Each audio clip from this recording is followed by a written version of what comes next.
So I know, I picked the worst week to get sick and I've missed the bulk of the DNC by now, but it's not too late to at least look back and summarize what some of the best moments were. So that's what today's video will be. My original goal was to live stream each day of the convention, but I don't think I'll be able to, as even today I'm still a bit under the weather. But alas, here are some of the best moments from the DNC so far. For years, Donald Trump did everything in his power to try to make people fear us.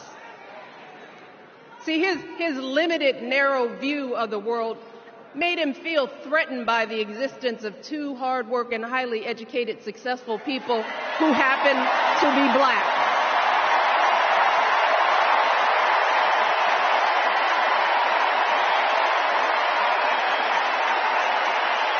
Wait.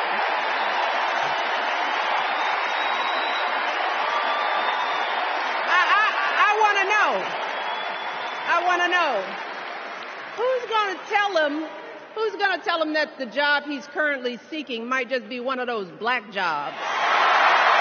This has to be one of my personal favorite moments. Michelle Obama is probably an even more talented speaker than her husband, who we'll get to as well, but she tore the roof off of the place. I think having both the Obamas to come and speak at a Democrat convention is a cheat code, honestly. The way they reach crowds and can perfectly deliver their messages, it's just unlike anybody else. And there was about a 12-point difference in Obama supporters and current Kamala voters, so having them both there, I'm sure will help make up that distance. Because the vast majority of us do not want to live in a country that's bitter and divided. We want something better. We want to be better. And the joy and the excitement that we're seeing around this campaign tells us we're not alone. Now, he had a lot of good moments throughout his speech, but I picked this one because of how true I think it rings. Politics aside, most people don't want to live in this hate-fueled bitterness, dividing scope that has filled politics and has been brought in by Trump himself. There's not even a lot of knowledge to be taken in with it. People aren't speaking from research-based or evidence or anything. It's just partisan tribalism. My side said it, so it has to be true. And Trump, to even then further the divide, will try to blame this on Democrats somehow. But he does it by calling the other side criminals, vermin, thugs, utilizing personal attacks at every corner to anyone he comes up against at any point, demonizing the media, demonizing courts that don't agree with him, demonizing the free press in every which way, sharing pictures of Democrats hogtied, saying the 2A people can take care of Hillary, mocking Paul Pelosi, mocking Gretchen Whitmer, and doing everything he can to, rather than it seem like we're a united nation that has some disagreements on policies or the best way to fix our problems, to make it seem like we're a divided country with no hope to unify, so one side must dominate the other. You're going to have a hard time believing this, but so help me, I triple-checked it. Since the end of the Cold War in 1989, America has created about 51 million new jobs. I swear I checked this 3 times. Even I couldn't believe it. What's the score? Democrats 50, Republicans 1.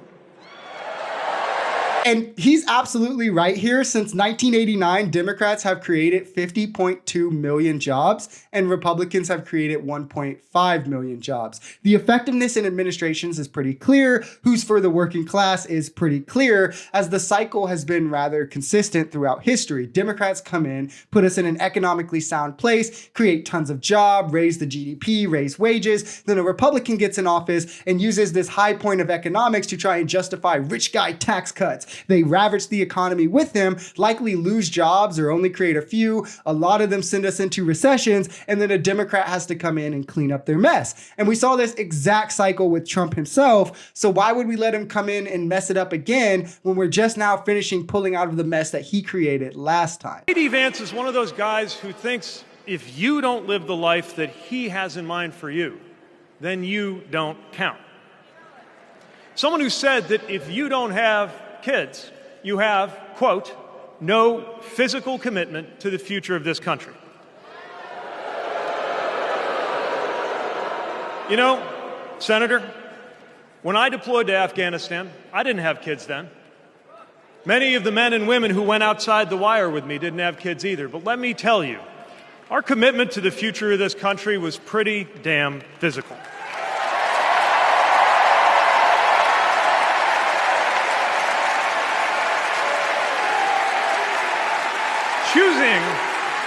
Choosing a guy like J.D. Vance to be America's next vice president sends a message. And the message is that they are doubling down on negativity and grievance. Pete Buttigieg is so good at this, and mainly because he just sticks to the truth. When J.D. Vance pretends that people without kids are worthless to America and its future, it's a smack in the face to all the people who help our country in one way or the other that don't have kids. The soldiers without kids who put their lives on the line. A smack in the face to the women that he prevents from fertility by banning IVF treatments. And it shows that he only cares for some, not for all. And it's his wealthy tech bro billionaire buddies and women who are willing to work as baby-making factories. And we made sure that every kid in our state gets breakfast and lunch every day. So while other states were banning books from their schools, we were banishing hunger from ours. And this again just highlights the differences in the parties. Republicans will focus on destroying LGBTQ rights and safe spaces, further demonizing them and leaving them ostracized, while Democrats want to be sure that all kids can eat. Republicans will ask, well, who's going to pay for it? And Democrats will say, who cares? Their kids, they need to eat, which, by the way, it's paid for by a less than 1% payroll tax on corporations. But like, I wouldn't even care if my tax dollars went to feeding hungry children. And the only people who do don't care about children, but they'll still try and take the high ground morally because they're willing to force women to have babies. So somehow they're for kids, even though they won't do anything for them when they're actually kids.